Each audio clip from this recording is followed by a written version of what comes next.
when you try to face that as a human being, it can be scary, and that scariness will keep you away from improving yourself or improving your circumstances. You're scared of that next step. You're scared of the unknown, and it's terrible. And I feel like it's a problem in society that people give into their wants rather than their needs. Going to the McDonald's instead of doing some meal prep. Yeah.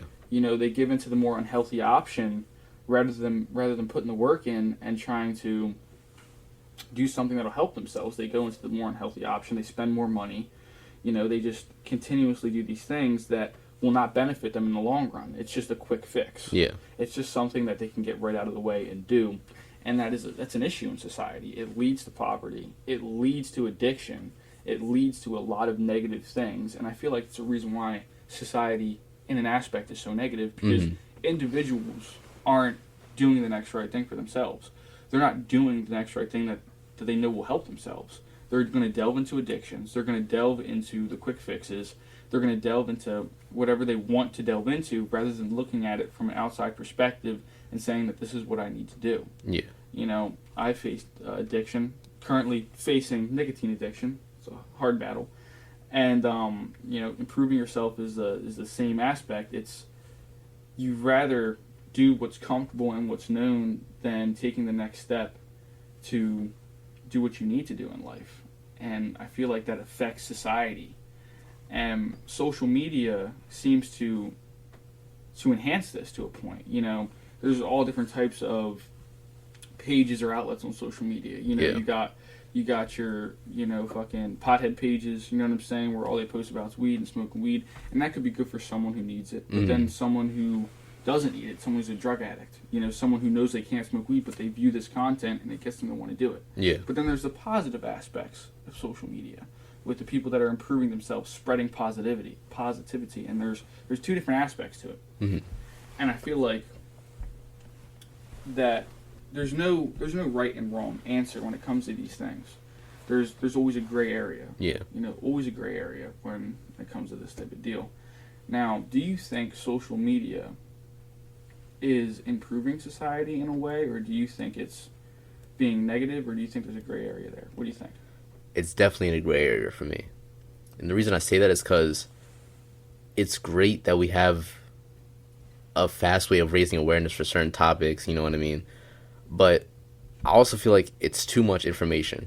Mm-hmm. I don't feel like at this current point in time humans are meant to have as much information as they do. Because as we sit here, I feel like we use the problems of like other people, other societies as an excuse to ignore our own. You know what I mean? Like, say, like you said, they're battling addiction.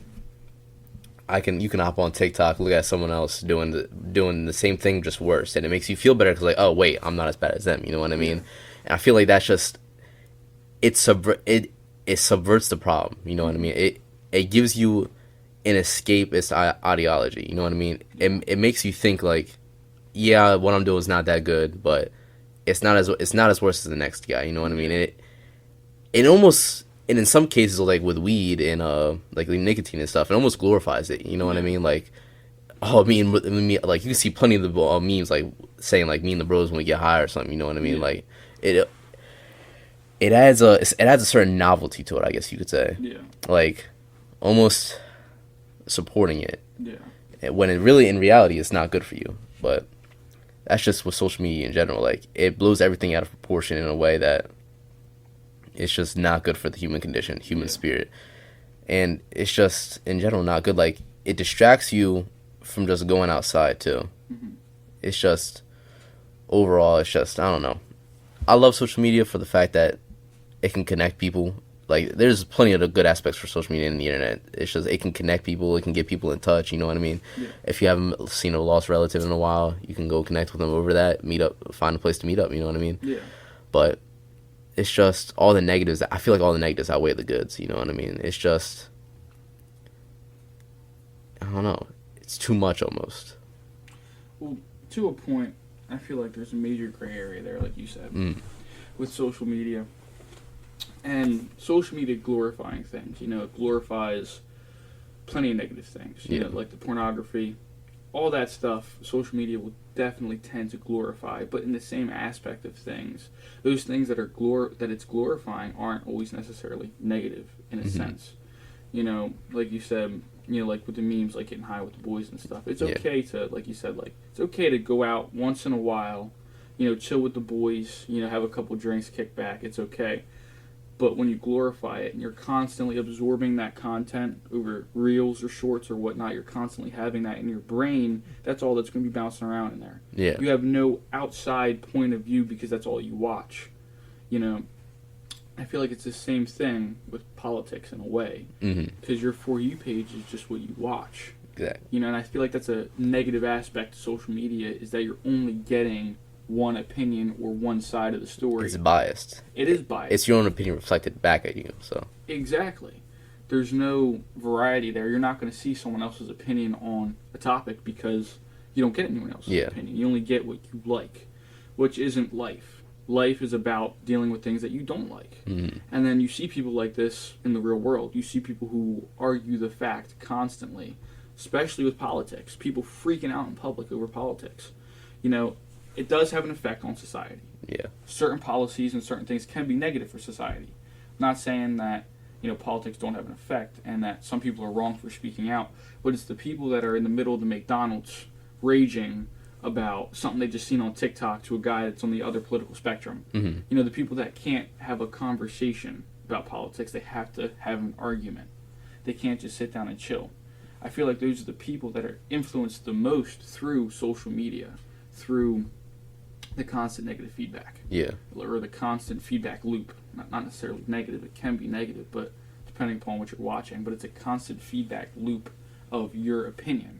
Now, if you have a good opinion, say if you're watching a lot of stuff on self-improvement, or a lot of stuff on discipline, just good things, that can be a good thing. You know, you go on your social media page and all you're seeing is stuff about improving yourself. You know, stop scrolling, you know, work out, you know. I feel like that could also be almost like a double-edged sword, though. Because, like, at least for me, what I experience on, like, my social media, like, I always see, like you said, self-improvement, these bodybuilders, but I feel like some of that stuff is just straight unattainable, you know what I mean? It makes you strive for something that you're likely never to achieve, you know what I mean? Like, I'm never going to be a Ronnie Coleman up on stage, fucking 2% body fat, 200-pound monster, you know what I mean? Yeah. But,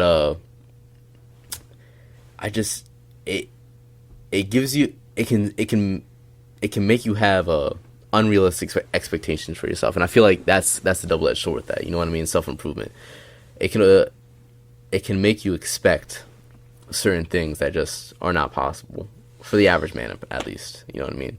Like I said, but like you said, it's good. It's good for motivation. Like, especially if you are not happy with your current self, it can give you almost a comfort in the fact that people are just like you. You know what I mean? They need to be improved, but it can also have the overstimulating effect of just you're just not making you think you're not good enough, which you are. You're good enough for yourself, and if you want to improve yourself, that is even better. You know what I mean? Yeah.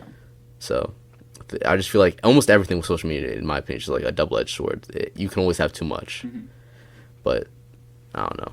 Well, to go back on what you're saying, I mean, there is unrealistic expectations, but I feel like for every human being, anything is possible. Yeah. No matter what you're trying to achieve, but it depends on what you're trying to achieve. Now, when you're constantly seeing different things, different viewpoints about people, I guess you could say different viewpoints about people, but you see people at the top of their game. But you're seeing people at the top of different games. You see like Ronnie Coleman, or you see the writer Rich Dad Poor Dad, you know, you see Joe Rogan. You see these people, they're all in different aspects of life. And like you said, you can get overstimulated because you see these people that are at the top of their game and you reflect on yourself that you're not there. You know, that's when you can kind of put an unrealistic expectation on yourself because you believe that you should be there now, which you shouldn't. Yeah. It takes years and years of hard work to get to that point.